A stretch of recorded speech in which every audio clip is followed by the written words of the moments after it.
This new Christmas party scandal for Boris Johnson is still not going to go away. And it looks like this is going to rumble on even more, with probably more scandals yet to come. Also, with a potential by election coming up, where, let's face it, even if the Tories manage to hold anything less than the exact same majority that Owen Paterson got, is going to be viewed as a very, very poor turnout for Boris Johnson. And if somehow the Liberal Democrats manage to win, and this isn't like a long shot that they could win, everyone thought that they would never win Chesham and Amersham, but they managed to pull that off. And if they do, it will be an absolute corker of a by-election win, definitely going down in the annals of history of taking away such a Conservative safe seat in the conditions that they did. But we can say this for certain: this is not going to be a quiet Christmas for Johnson. And I've said before that most of the Northern MPs, or the Red Wall MPs, as they are called in the Conservative Party, they are desperately trying to position themselves away from being branded as Tories, or they like the other Tories that they hate because they came from the North. They know the hatred of the Conservative Party in the North is still there. And you only had today, I think it was on Radio Live, where a Northern Red Wall Tory was asked, "Do you have confidence in Boris Johnson?" And he just basically refused to answer.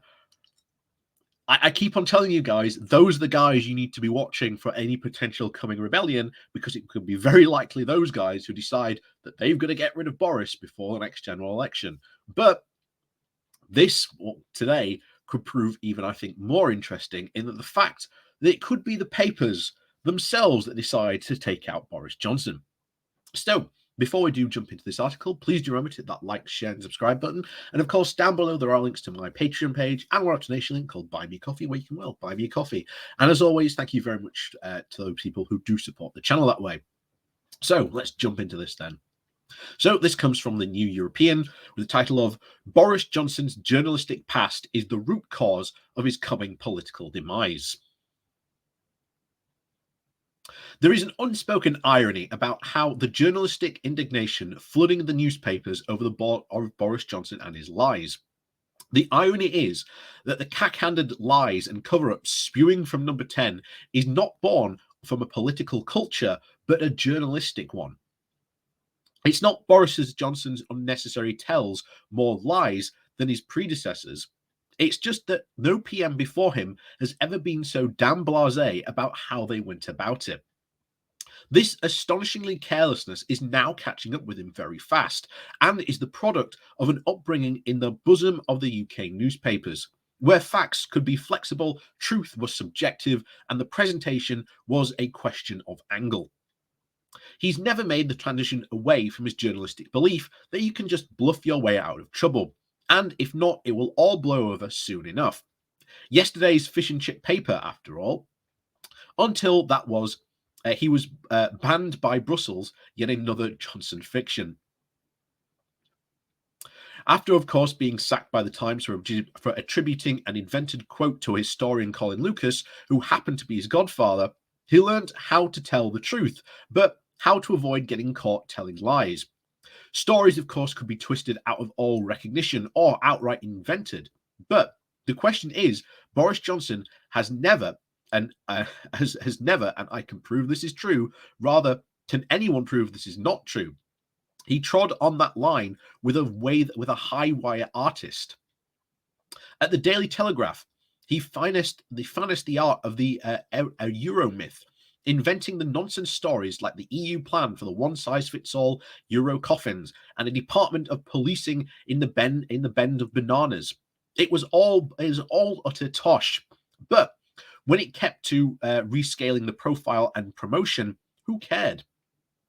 It was, however, very poor training for the kind of cunning, cynical, and calculated approach required when you happen to up the ante and start telling lies in public office. Different rules apply. People aren't daft. They know their politician tells lies, but they have a very reasonable expectation that they will at least be clever about it. When voters suspect politicians can't even be bothered covering their tracks efficiently, they begin to wonder what kind of halfwit have they gone and elected. That's a feeling that burns inside. And of course, Prime Minister Boris Johnson's apparent conviction that he can just talk his way out of trouble is every inch of that character a hack haggling over the interpretation of the facts in some very dodgy story in the newspaper in-house lawyer. No other PM in recent decades would have behaved this way. They've gone and done someone else's line for them, or they should say nothing at all. The cleverest would work out that it's better to actually tell the truth and just move on. The third option, simply owning up and telling the truth, the option he should have so clearly taken in this case, would never have occurred to Boris Johnson. Everyone in every neuron on his pathways has forged into the craft of the journalistic blagging and not of the fine art of the politician calculus. Johnson's downfall is coming at the hands of those who understand him best, the newspaper journalists. It's a form of carnate cannibalism that we've never seen before. And that, ladies and gentlemen, I think is going to be very, very interesting when this happens. It is undoubtedly, we have seen every single paper, bar the Sun, of course, partly because, again, thanks to the private eye, uncovered that the Sun, at the same time Boris Johnson was apparently not having his party, they were also having their own party as well.